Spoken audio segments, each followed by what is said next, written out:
San Mateo capítulo 3, versículo número 17.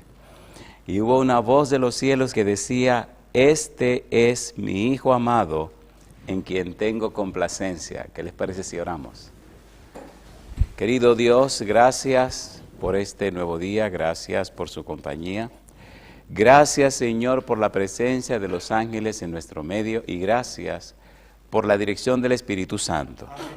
Gracias por el santo honor y el sagrado privilegio que tenemos de estudiar su palabra, de recibir su bendición, de aceptar a Cristo Jesús. Señor, gracias por el ministerio del Espíritu Santo que nos trae palabra de vida para la vida eterna. Permita a Dios en esta hora que al abrir su santa palabra, al abrir su santo libro, Santo Dios, esa palabra que vive y permanece para siempre, pueda anidar en nosotros, transformándonos a la semejanza de Jesús. Háblenos en esta hora, Señor, y guíenos. Se lo pedimos en el nombre de Jesús. Amén, Señor. Amén. Hace algún tiempo estamos trabajando con la serie Transformado por su Espíritu. Y hace un tiempo estamos trabajando con lo que es la teología del Cordero. Todo lo que hemos dicho es para llegar a lo que empezamos hoy. Todo lo que hemos dicho es prerequisito para entrar en lo que vamos a entrar hoy. Desde la eternidad y hasta la eternidad, Cristo Jesús. Por eso cuando empezamos a trabajar con el Cordero, veíamos que antes de la fundación del mundo, Dios lo escogió. Y notaremos que después que Cristo murió y resucitó, se fue al cielo e intercede por nosotros en el reino celestial. Lo bueno es ver cómo Dios en la frase, este es mi Hijo amado, en que mi alma toma contentamiento, une dos perfiles de la persona de Jesús. Número uno, la parte divina y número dos, la parte humana. La parte divina que tiene que ver con el título Hijo de Dios y con su atributo como Mesías, y la parte humana que tiene que ver con el siervo sufriente. Y hemos trabajado con la frase siervo sufriente de Isaías 42, versículo 1, para ver lo que es el Cordero de Dios. Notamos, ofrecido desde antes de la fundación del mundo, lo vimos en Génesis capítulo número 3, lo vimos en la experiencia de Abraham, lo vimos en el santuario, y ahora tenemos que trabajar con ese mismo Cordero como nuestra Pascua. Cristo Jesús es, ¿qué cosa? Nuestra Pascua. Veamos en la Biblia algunos pasajes que nos ayudan a entender todo esto. En 1 de Corintios, capítulo 5, versículo 7, mire lo que dice. Hay mucho que decir hoy, hay muchas cosas hermosas que compartir. Vamos a hacerlo lo más rápido posible, a ver si podemos cubrir todo esto. 1 de Corintios, capítulo 5, versículo número 7. ¿Cómo dice el verso 7? Dice Pablo: limpiaos pues de la vieja levadura, para que seáis nueva masa, sin levadura como sois, porque nuestra Pascua, que es Cristo, ¿qué dice él? Ya fue sacrificada por nosotros.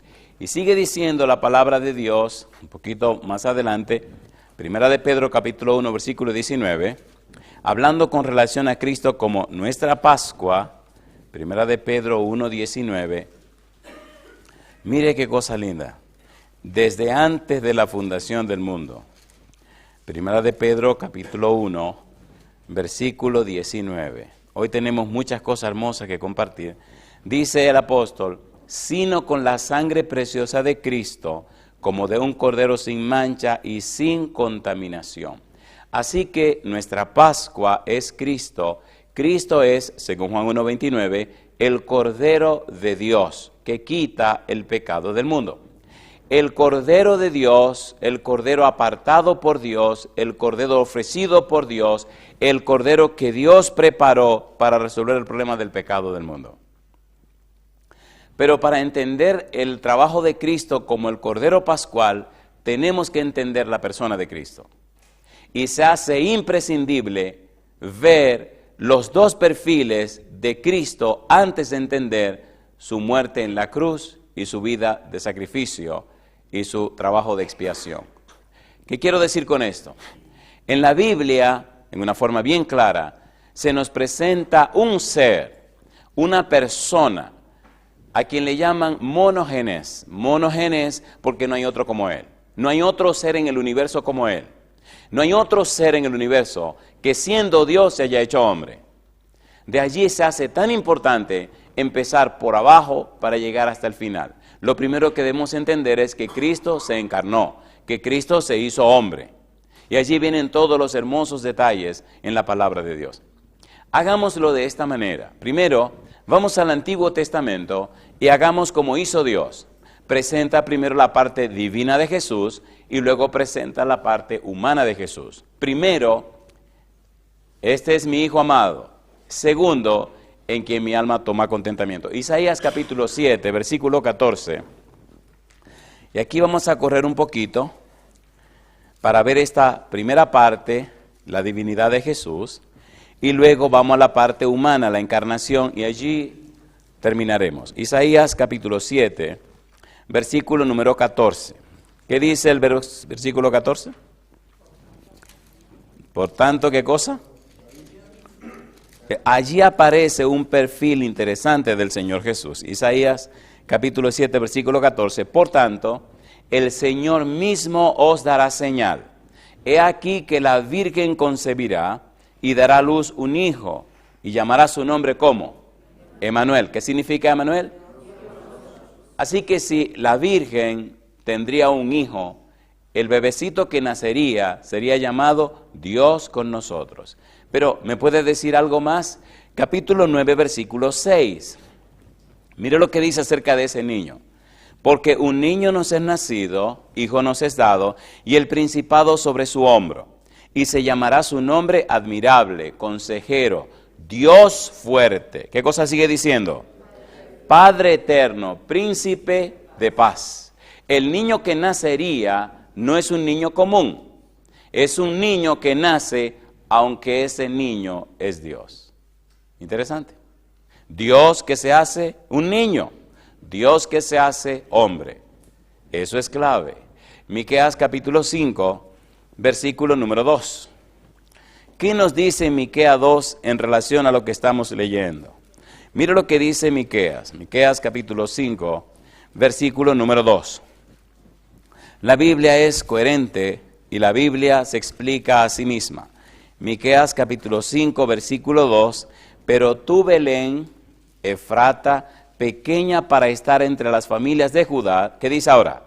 De ti me saldrá el que será Señor en Israel, y sus salidas son ¿desde cuándo? Son desde el principio, desde los días de la eternidad. ¿Qué dice Juan 1:1? En el principio era el verbo, y el verbo era con Dios, y el verbo era Dios. En el principio, y dice el versículo 14, y el verbo se hizo carne y habitó entre nosotros.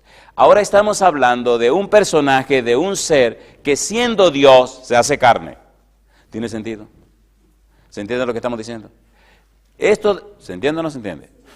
Debemos entender esto primero para entender quién era el que estaba pendiendo de la cruz. Debemos entender esto primero para tener conciencia de a quién es que le estamos entregando la vida. La peor tragedia del cristianismo es no conocer a Cristo. La peor desgracia de un cristiano es no saber quién es Cristo. Y si no sabemos quién es Cristo, jamás seremos cristianos. Nadie puede ser lo que no sabe. La sierva de Dios dice que nadie puede elevarse por encima de sus pensamientos, ¿sí o no? ¿Sí o no? Usted es la suma de su propia vida. Entonces necesitamos alimentarnos de la palabra, necesitamos el conocimiento de Dios, necesitamos la experiencia con Dios, necesitamos contemplar a Dios para que contemplándolo a Él seamos transformados a la imagen de Cristo Jesús. ¿Es cierto o no lo es? ¿Es así o no es así? Y la mejor manera de hacerlo es en su palabra, con su palabra, a través de su palabra y en la palabra, porque en la palabra, 1 de Pedro 1:23, es donde se nos da esa simiente incorruptible que viene de arriba. Vayamos un poquito más al fondo. Me gusta la manera como la Biblia lo describe. Cristo se hizo carne. 1 Timoteo capítulo 3, versículo 16. Dios se hace hombre. 1 Timoteo capítulo 3, versículo 16, Pablo intenta describir de una forma interesante la experiencia y la persona de Jesús, la encarnación de Jesús. Hay una serie que preparamos que se llama El misterio de la deidad. Está en la internet, usted lo puede bajar gratis, puede copiarlo. Y toda la serie es solamente el versículo 16 de 1 Timoteo. Dice 1 Timoteo 3:16.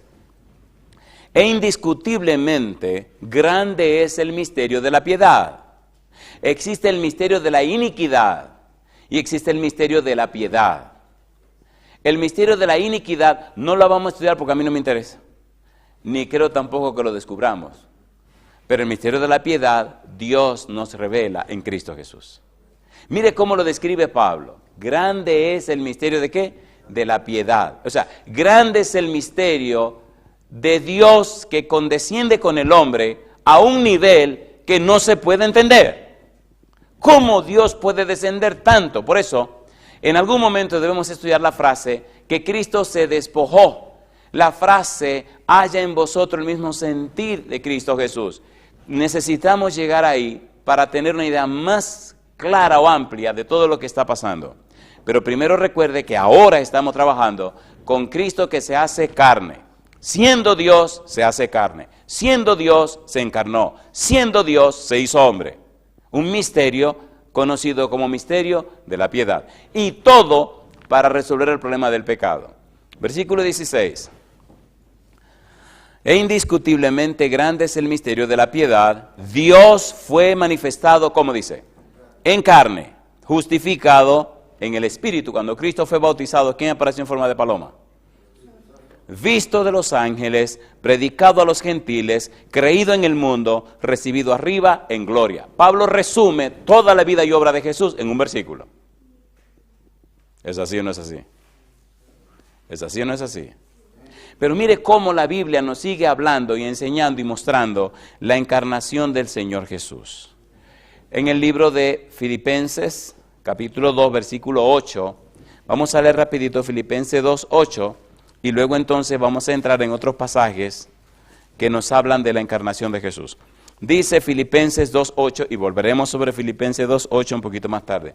Dice el versículo 8, Filipenses 2, versículo 8, y estando en la condición de hombre, ¿qué dice? Se humilló a sí mismo, haciéndose obediente hasta la muerte. ¿Y muerte de qué? De cruz. ¿Se hizo un hombre Cristo Jesús? Sí, se hizo un hombre. Hebreos capítulo 5, versículo 8 y versículo número 9. Hebreos capítulo 5, versículo 8. Recuerde que estamos hablando de la encarnación de Jesús. Dice el versículo 8, y aunque era hijo, por lo que padeció, aprendió ¿qué cosa? La obediencia. Y habiendo sido perfeccionado, vino a ser autor de eterna salvación. ¿Para quiénes dice? Para todos los que le obedecen.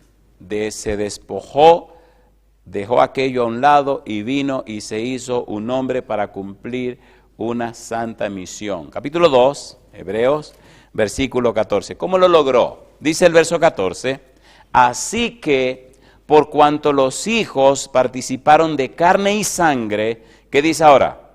Él también participó de lo mismo, para destruir por medio de la muerte al que tenía el imperio de la muerte. Esto es, ¿a quién? Al diablo. ¿Está diciendo que se hizo carne y hueso, sí o no? Y sigue diciendo el versículo 15, y librar a todos los que por el temor de la muerte estaban durante toda la vida sujetos a servidumbre. Porque ciertamente no socorrió a los ángeles, sino que socorrió a la descendencia de Abraham, por lo cual debía ser en todo semejante a sus hermanos, para venir a ser misericordioso y fiel sumo sacerdote, en lo que a Dios se refiere, para expiar los pecados del pueblo. Y dice Pablo, pues en cuanto él mismo padeció siendo tentado, es poderoso para socorrer a los que son tentados. ¿Se hizo hombre o no se hizo hombre? ¿Sí o no? ¿Sintió hambre o no sintió hambre? ¿Se cansó o no se cansó? ¿Dormía o no dormía? Vino a experimentar vino a vivir la experiencia del hombre y vino a dar un ejemplo de hombre, de lo que tiene que ser un ser humano. A mí me gusta la Biblia porque no me deja solo ahí, sino que va un poquito más allá. Capítulo 10, versículo 7. Hebreos capítulo 10, versículo número 7. Mire lo que dice el apóstol. Dice el verso 7, entonces dije, he aquí que vengo, oh Dios, para hacer tu voluntad, como en el rollo del libro está escrito de mí. Versículo número 10. Dice el verso 10, Hebreos capítulo 10, versículo 10. ¿Cómo dice el versículo 10? En esa voluntad somos santificados mediante la ofrenda del cuerpo de Jesucristo, hecha una vez para siempre. Versículo 5. Por lo cual, entrando en el mundo, dice, sacrificio y ofrenda no quisiste. ¿Y qué dice ahora? Mas me preparaste cuerpo. Vino Dios y tomó un cuerpo humano para caminar por la tierra. Sí, Señor. Esto es fundamental para entender la frase, Cristo nuestra Pascua. Y es fundamental para entender el plan de salvación. Y es fundamental para asegurar la comprensión de nuestra salvación. Y es imprescindible para dilucidar la garantía de la salvación que es el Espíritu Santo. Señores, el asunto de cristianismo, el asunto de ser cristiano, eso no es, alguna frase mexicana, he pasado mucho tiempo con los mexicanos y hasta se me han olvidado alguna frase de mi país. Los mexicanos cuando algo es fácil y así dice, eso no es enchilame otra, ¿no? ¿Saben lo que son enchiladas? O sea, no es enchilame otra, o sea, no es algo así tan fácil. No. Yo quiero hacerle una pregunta a ustedes. ¿Ha tenido sentido esta semana que estamos estudiando la Biblia? ¿Notan ustedes qué hermoso y qué bien se siente uno cuando ve los fundamentos de lo que uno cree? Y por eso lo que viene es precioso. Y estamos solo preparando el terreno. Gálatas capítulo 1, Colosenses capítulo 1, versículo 21 y 22. Recuerde que estamos hablando de la encarnación de Jesús. Colosenses 1, 21 y 22. Y estos son evidencias de lo que creemos. No creemos por creer. Creemos lo que dice la palabra de Dios. Dice el versículo 21, Colosenses capítulo 1, ¿cómo dice? Y a vosotros también, que erais en otro tiempo, Colosenses 1:21, extraños y enemigos en vuestra mente, haciendo malas obras. ¿Qué dice ahora? Ahora os ha reconciliado. ¿Y cómo dice? En su cuerpo de carne, por medio de la muerte, para presentaros santos y sin mancha e irreprensibles delante de Él. ¿Lo hizo o no lo hizo? ¿Lo hizo o no lo hizo? El costo del cielo para nuestra salvación fue tan amplio, fue tan caro, fue tan inmenso, que es vergonzoso que nuestra experiencia en la presencia de Dios sea tan pobre. ¡Qué barbaridad! ¡Qué barbaridad! Imagínense una persona que pague 1,000 trillones de dólares por una carretilla. ¿Sabe lo que es una carretilla? ¿No sabe lo que es una carretilla? Esto que se usa para acarrear cosas. Ustedes dirán, ese tipo está loco, 1,000 trillones de dólares por una carretilla. Imagínense cuánto costará la sangre de Cristo Jesús, pagada por este pecador. Entonces, ¿cómo es posible que seamos tan flojos cuando el pago por nosotros fue tan inmenso? ¿Han oído alguna vez una película que se llama Johnny Lingo? ¿Cuántas vacas pagó Johnny Lingo por su mujer? 8 vacas. ¿Cuánto se pagaba por una mujer en esa isla? Bueno, 1 vaca, 2 vacas, y la que eran 3 vacas era una super mujer. ¿Cuánto pagaron por Mahana? 8 vacas. Una pregunta, ¿Johnny Lingo era un estúpido que pagó una fortuna por una mujer? No, espere. Las mujeres en la isla que se habían pagado más de 1 vaca, bueno, no hay menos de uno es 0. Pero una mujer que habían pagado 1 vaca se sentía, mira, dieron 1 vaca por mí. Y la que habían pagado 2 vacas, uff, mi madre. Pero la que habían pagado 3 vacas, ay, mamacita linda. Y había una que habían dado 4 vacas. 4 vacas por una mujer. ¡Qué desorden! Diría alguien, ¡qué desperdicio! 4 vacas por una mujer. Porque el que tenía una vaca era un tipo rico. Imagínense que tuviera 4 vacas. Cuando Johnny Lingo fue a hacer el arreglo de matrimonio con el papá de Mahana, se buscó un consejero. Y cuando consultó con el consejero, en la discusión le preguntó que cuánto podían pedir por Mahana. Y el consejero le dijo, posiblemente no te den ni una chiva, pero bueno, vamos a pedir una vaca. Y le dice el papá, ¿y tú crees que van a dar una vaca? Por favor, el papá le dice, y Mahana está en un árbol oyendo la conversación. La muchacha sabe que por lo que el papá le había enseñado, ella no valía ni una gallina. Piensen lo que estoy diciendo porque le va a doler. Piensen lo que le estoy diciendo porque le va a doler. Y entonces están aquellos dos discutiendo y ella está encima del árbol mirando y oyendo la conversación de todos señores. Al final terminan y concluyen diciendo que van a pedir una vaca. Porque es que no hay menos de uno. Y como el negocio es con vaca, no es con chivo, bueno, pues vamos a ver qué pasa. Y entonces el papá de Mahana le dice al consejero, tú estás loco, ¿quién dice que Johnny Lingo? Johnny Lingo es un tigrazo, ese tipo sabe lo que hace. Bueno, el asunto es que llega Johnny Lingo el día de la cita con el papá a hacer el contrato por Mahana. Johnny Lingo y Mahana se habían criado juntos. Así que cuando comienzan a hablar, le dice Johnny Lingo, yo quiero, con sus palabras raras de la isla esa de ahí del Pacífico, yo quiero casarme con Mahana. ¿Cuánto es la dote? ¿Cuánto es lo que tú pides por Mahana? Y entonces le dice el papá de Mahana, mira al consejero, como quien dice, se lo decimos. O sea, como quien dice, una vaca es una fortuna, compadre. Pedir una vaca por Mahana, esto es un desorden. Y le dice el tipo, yo pedir una vaca por Mahana. Y Johnny lo mira. Y mire el otro, y entonces como que se avergüenza, como quien dice, ¿y qué barbaridad hemos dicho? Y le dice Johnny Lingo, yo dar 8 vacas por Mahana. El hombre quedó, compadre, en shock, con la boca abierta, sin saber qué decir. ¡Es una locura! Y mira al consejero, el consejero está con la boca abierta también. Jamás se había dado 8 vacas por una mujer. Bueno, pues, trato hecho, y se va. Mahana baja del árbol porque la tipa le encantaba, parece estar encaramada en los palos, era tan fea, pues usted ve la película, una tipa bien fea. Baja del árbol y cuando llega ahí y se ponen a hablar, dice ella, eso es una burla, eso era burlándose de ustedes, ¿quién ha dicho que nadie va a dar 8 vacas? Y llegó el día de traer las vacas.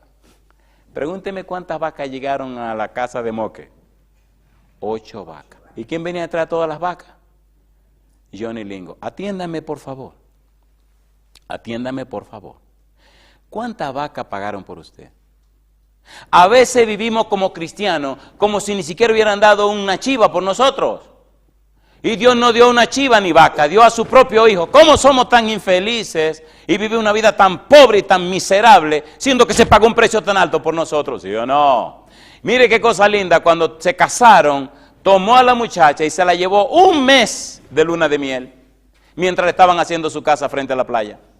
Se la llevó un mes a conocer todas las islas, a viajar, a visitar, para cambiarle la mente, porque el papá le había destruido la mente a la muchacha, había establecido en su mente patrones de pensamiento, estructuras mentales, esquemas de que ella no servía para nada y no valía para nada y era tan fea que nadie pagaría ni una chiva por ella.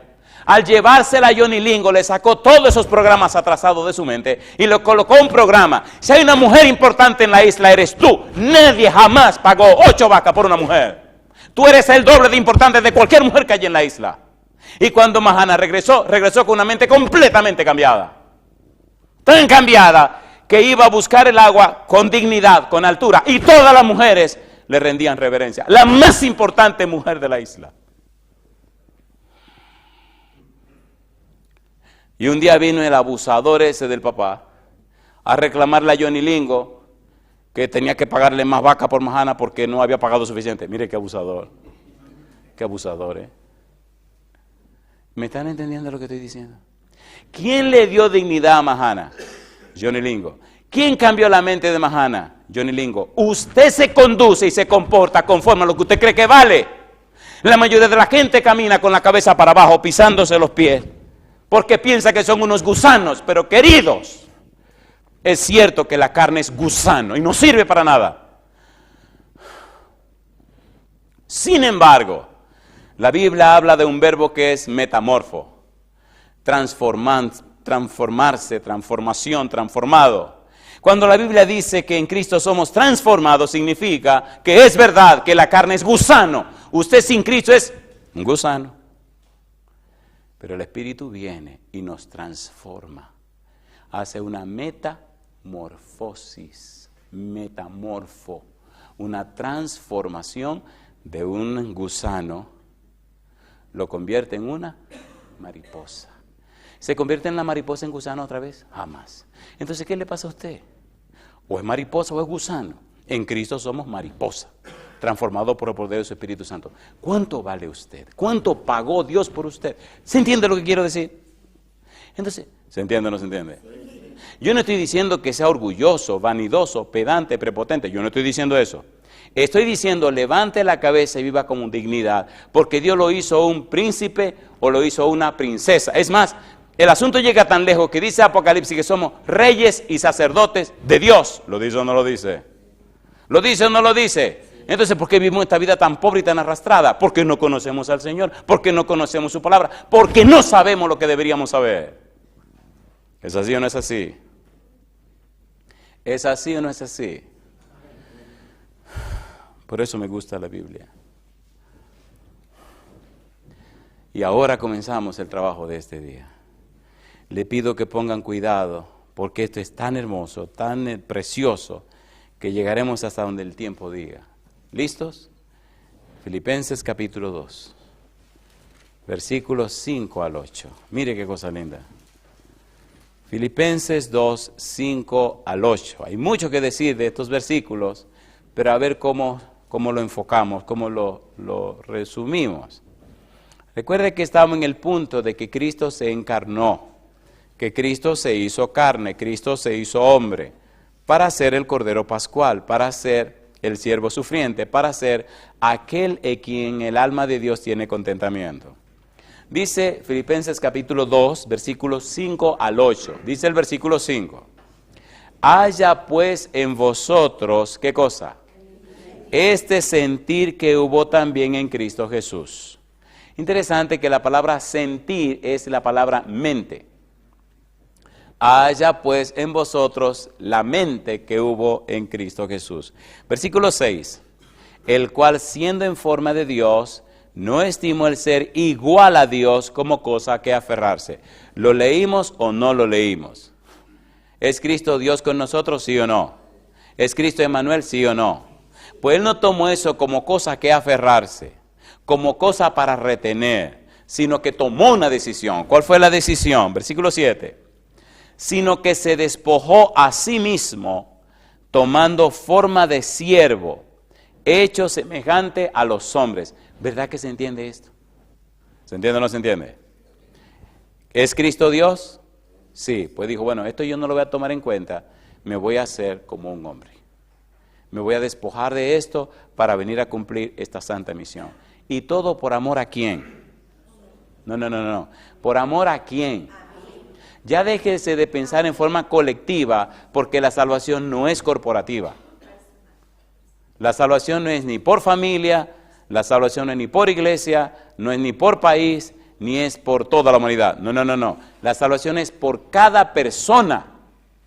Es un asunto personal que empieza con usted, que involucra más tarde por su testimonio a su esposa o a su esposo, que involucra por su testimonio a sus hijos, que involucra por su testimonio a su comunidad, que involucra por su testimonio a la iglesia, que involucra por su testimonio al país y al mundo entero. Es un asunto individual, es un asunto personal y a través de nosotros afecta a aquellos que nos rodean. Dice, siendo en forma de siervo. ¿Recuerdan Isaías 42, versículo 1? ¿Cómo le llama Dios a Jesús? ¿El siervo cómo? Isaías 42, versículo 1. Mire cómo Él le llama. he aquí mi siervo, yo le sostendré, mi escogido, en quien mi alma tiene contentamiento. He puesto sobre él mi espíritu, el cual traerá justicia a las naciones. Cuando Cristo fue bautizado, ¿anunció Dios este pasaje, sí o no? Sí, en quien mi alma tiene contentamiento. Jesús se hace y viene como el siervo sufriente. En el versículo 8 de Filipenses capítulo 2, nos habla acerca de la condición de hombre. Y en la condición de hombre se despojó a sí mismo. En otras palabras, se subordinó a Dios. Es curioso y llama la atención que Dios Hijo se subordina a Dios Padre para cumplir el plan de salvación. ¿Se entendió eso que acabo de decir? El Dios Hijo se subordina ¿a quién? Al Dios Padre para cumplir el plan de salvación. Algunos se confunden y empiezan a decir barbaridades del Señor Jesús por no entender una frase tan sencilla como esta. Si debía ser igual a nosotros, semejante a nosotros, si debía darnos testimonio a nosotros y se hizo carne, tenía que vivir como uno de nosotros, ¿sí o no? ¿Sí o no? Todo el trabajo de Satanás fue hacer que Cristo usara su poder divino para su beneficio. Y lo tentó y lo probó de mil maneras. Porque si Cristo lo hacía, el plan de salvación se venía abajo. Cristo vino como el siervo sufriente y no podía usar su poder divino para su propio beneficio. Porque usted y yo somos seres humanos y no tenemos ese poder. Y Él vino a dar un testimonio y un ejemplo donde Adán cayó, Cristo vino a triunfar. ¿Verdad que tiene sentido lo que estamos diciendo? Es muy importante lo que vamos a leer ahora. Por eso entonces, con eso en mente, podemos entender las palabras de Jesús. Como repetía una y otra vez, yo vine, en sus palabras, a cumplir el plan de salvación. Yo me subordiné para cumplir el plan de salvación. Yo sé quién soy. Yo sé de dónde vengo.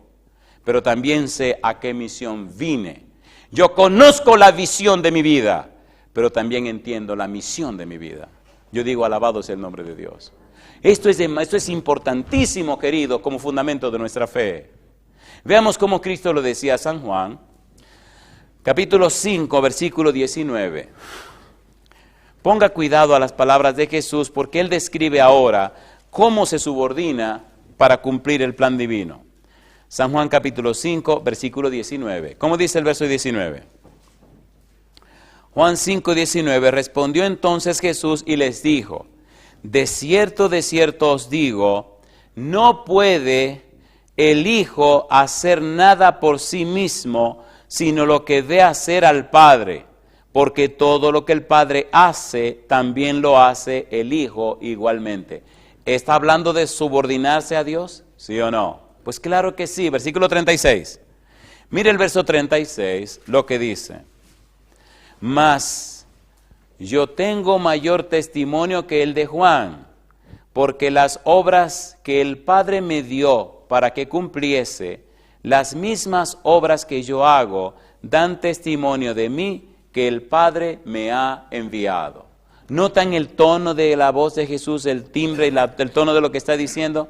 Muestra que está subordinado al Padre. Esto es muy importante para entender el asunto de Cristo como nuestra Pascua. Capítulo 8, versículo 28. San Juan 8, 28. Dice el verso 28. Les dijo pues Jesús, cuando hayáis levantado al Hijo del Hombre, entonces conoceréis que yo soy, y que nada hago por mí mismo, sino que según me enseñó el Padre, así hablo. Subordinación. Sigue diciendo más adelante el capítulo 12, versículo 50. Lo siguiente, capítulo 12, versículo 50. Y sé que su mandamiento es vida eterna.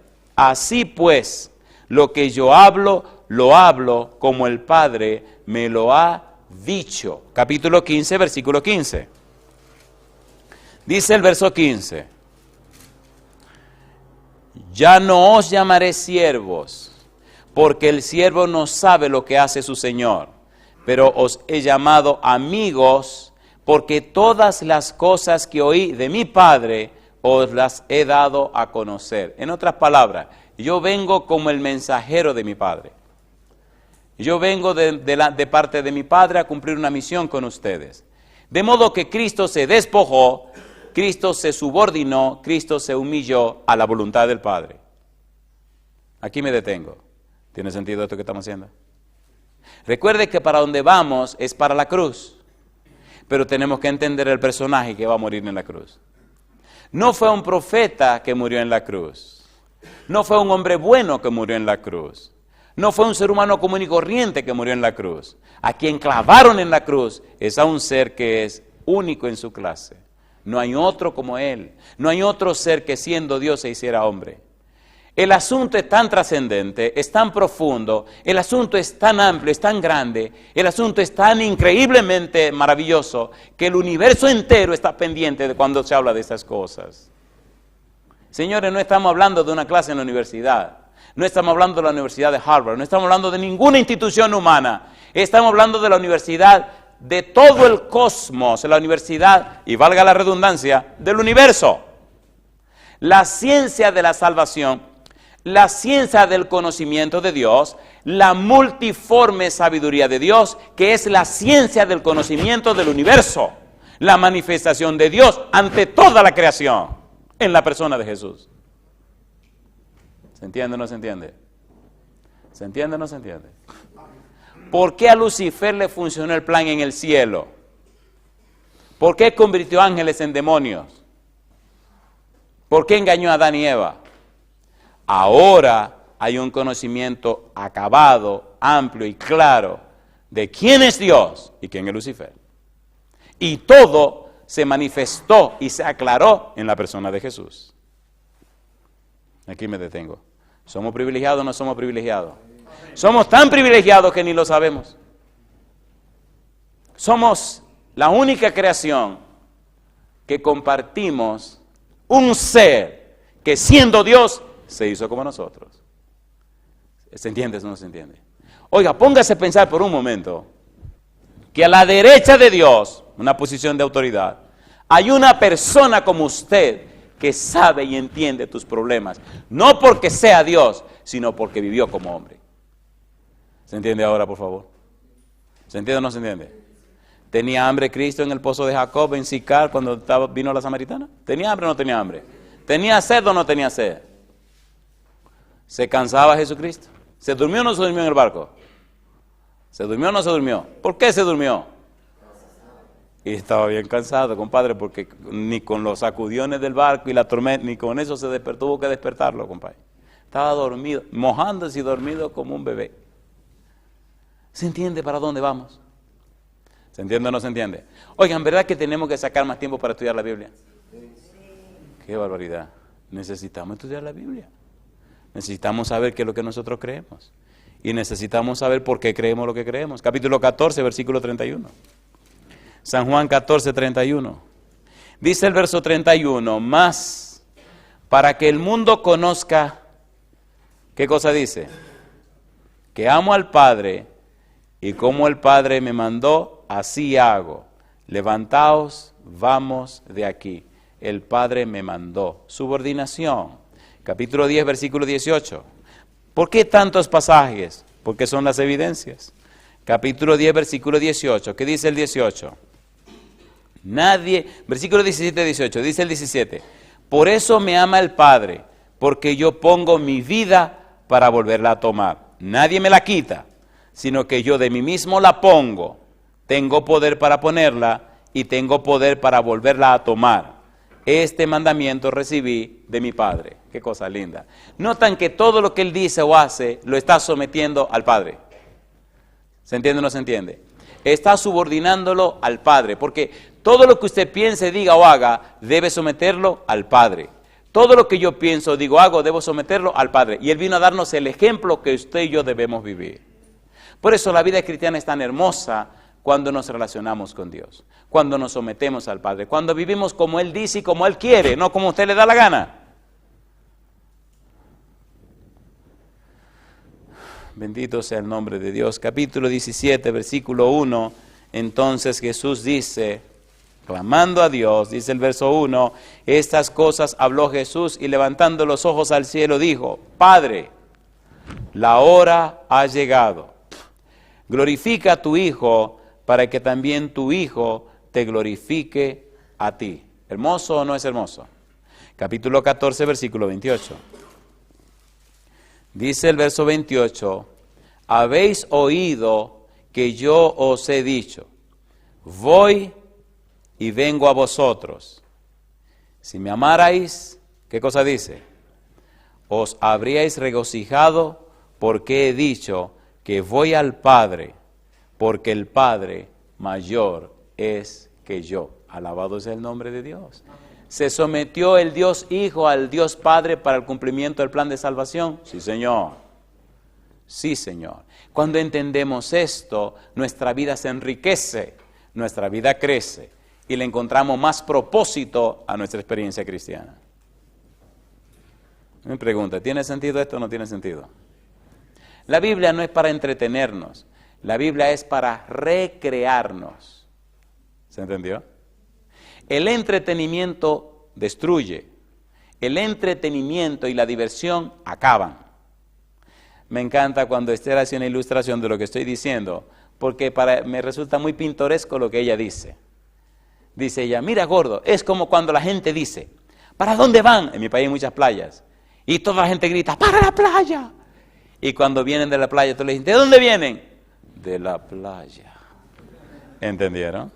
Usted va para la playa eufórico, pero cuando se baña, corre, brinca y hace de todo y le quema el sol, de allá viene hecho leña, compadre. Algunos el otro día amanecen, se le va la piel, ¿o no? ¿Ustedes no tienen playa por aquí? ¿Tienen playa? Así. ¿Ustedes saben lo que es una playa linda? Si quieren una playa linda, vayan a la República Dominicana. Perdón que haga un poquito de turismo ahora. Vayan a ver cosas lindas. Hay playas que usted se mete a caminar y el agua no le pasa de la cintura. Y camina, y camina, y camina. Y usted va caminando y haciéndole hacia los pies y ve el polvito blanco que se levanta y vuelve para abajo y se mira la planta de los pies y sigue caminando. Una cosa linda, mamacita linda. Una cosa preciosa, preciosa. Sí, tibiecita. Y si quiere otro lugar, fría también. Usted puede caminar 50 kilómetros en la orilla de la playa. Algunos se atreven a caminar y después no saben cuál hotel se están hospedando y se le arma el lío, compadre, porque salen a caminar. Y son tan locos que no se dan cuenta de dónde salieron. Y hay 60,000 hoteles en la playa. Así que cuando regresan no saben a cuál hotel se hospedaron y se meten en un hotel equivocado.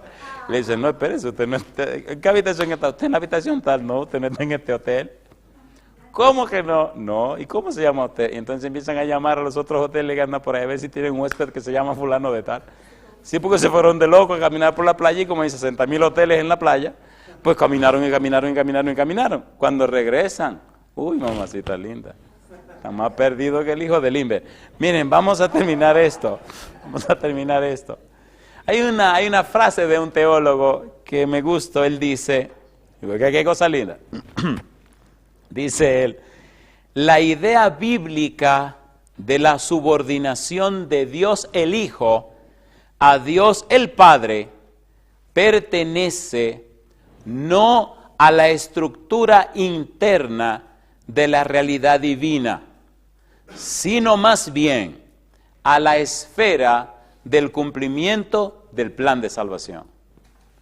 Hay una relación tan linda entre el Padre, el Hijo y el Espíritu Santo, que a Cristo no le crea ningún problema decir, el Padre es mayor que yo. No le crean ningún problema decir, yo vengo a hacer la voluntad de mi Padre. Y nosotros somos tan terribles que nos da vergüenza decir que estamos sometidos a Dios. ¿Sí o no? ¡Qué barbaridad! Somos tan malos, tan depravados, ¡wow! Y a Cristo no le preocupó ni le angustió para nada, siendo el Hijo de Dios, siendo divino como el Padre, someterse al Padre a través de la encarnación. Jesús vino a la tierra a vivir en obediencia a Dios como un ser humano y a vencer donde Adán y Eva habían caído. Vayamos al final del estudio en Romanos capítulo 5, versículos 15 al 19. Aterricemos. No porque esto se haya acabado, sino porque el tiempo se terminó. Romanos capítulo 5, versículo 15 al 19. Mire cómo Pablo explica esto. Dice el apóstol Pablo, Romanos 5, versículo 15 al 19. Pero el don no fue como la transgresión. ¿Por qué? Si por la transgresión de aquel uno murieron los muchos, abundaron mucho más para los muchos la gracia y el don de Dios por la gracia de un hombre, Jesucristo. Y con el don no sucede como en el caso de aquel uno que pecó, porque ciertamente el juicio vino a causa de un solo pecado, para condenación, pero el don vino a causa de muchas transgresiones para justificación. Pues si por la transgresión de uno solo reinó la muerte, mucho más reinarán en vida por uno solo, Jesucristo, los que reciben la abundancia de la gracia y el don de la justicia. Así que, dice él, como por la transgresión de uno vino la condenación a todos los hombres, de la misma manera, por la justicia de uno vino a todos los hombres. ¿Qué cosa? La justificación de vida. Alabado sea el nombre de Dios. Por uno entró la muerte, y con la muerte y con ese pecado entró la muerte. Y el 19 dice, porque así como por la desobediencia de un hombre los muchos fueron constituidos pecadores, así también por la obediencia de uno los muchos serán constituidos, ¿qué cosa? Justos. Es imprescindible entender esto. En Adán todos mueren, en Cristo todos son vueltos a la vida. Dios se hizo carne y habitó entre nosotros. Dios vino a resolver el problema. Con Adán se creó un problema, con Cristo se resuelve el problema. Donde abundó el pecado, ¿qué dice la Biblia? Sobreabundó la gracia. Ahora, queridos, aterricemos. ¿Verdad que necesitamos vivir estas cosas? ¿Sí o no? No es un concepto que aprendemos de memoria. Es un principio que vivimos y que nos transforma y nos convierte en personas nuevas, personas reales, no personas virtuales, personas de carne y hueso que adoran a un Dios real, a un Dios que se hizo de carne y hueso. Y así como la gracia de Dios trabajó en Jesús, y así como el Espíritu de Dios trabajó en Jesús, de la misma manera el Espíritu Santo trabajará en nosotros. Hay una cita de la sierva de Dios, una cita hermosa de la sierva de Dios, donde ella dice, esto está en Instrucción para los Jóvenes 25:4, 1901, página 130. Dice, el poder divino del Salvador fue ocultado. Él venció en la naturaleza humana apoyándose en el poder de Dios. ¿Cómo venció? Apoyándose en el poder de ¿quién? En el poder de Dios. Y yo le pregunto a usted, ¿le gustaría hacer un cambio en su vida? Y permitirle a Dios que haga en su vida a través de su poder lo que Él quiere hacer. ¿Recuerdan cuando Cristo se iba, que le dijo a los discípulos, no se vayan de Jerusalén hasta que hayan sido investidos ¿con qué? Con poder. Con poder de lo alto. ¿A quién se estaba refiriendo? Al Espíritu Santo.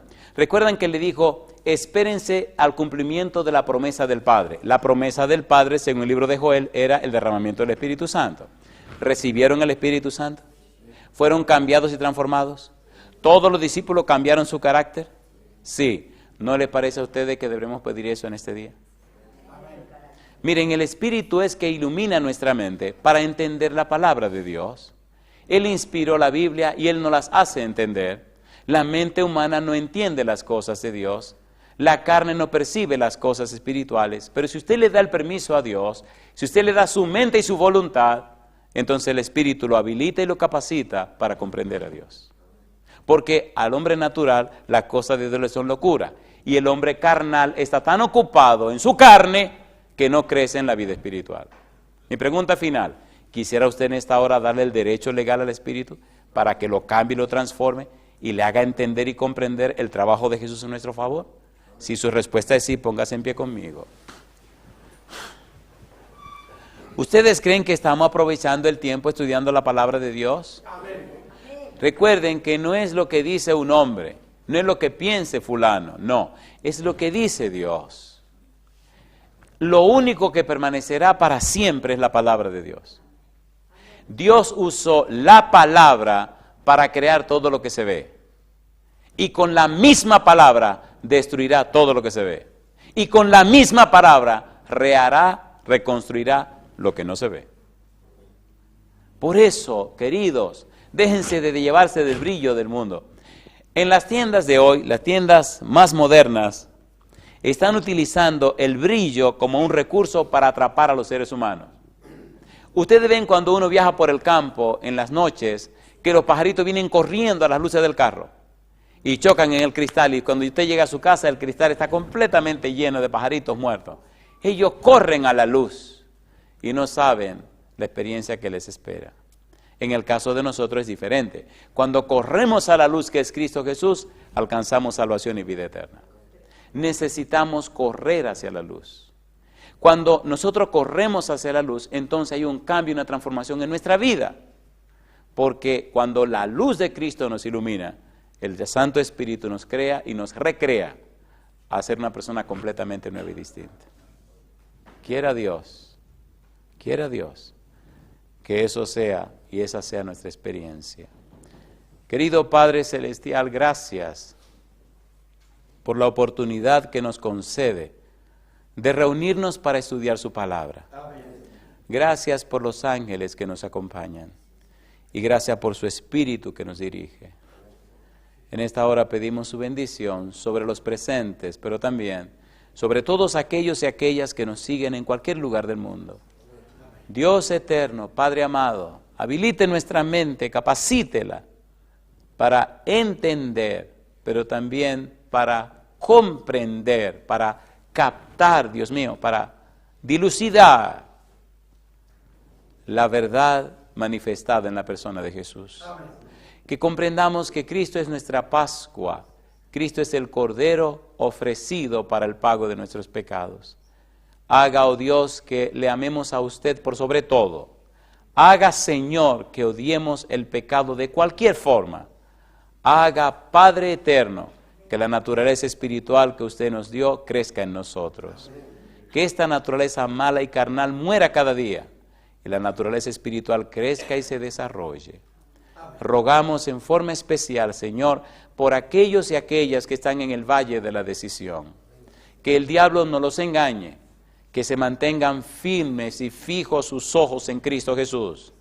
Que puedan ser bautizados en el nombre del Padre, del Hijo y del Espíritu Santo, para que sus nombres sean registrados en el libro de la vida, para que sean llamados príncipes y princesas del Dios Altísimo, y para que el sacrificio de Cristo en la cruz sea propicio a cada uno de ellos y ellas. Amén. Dios, gracias por estar con nosotros. Diríjanos este día y siempre.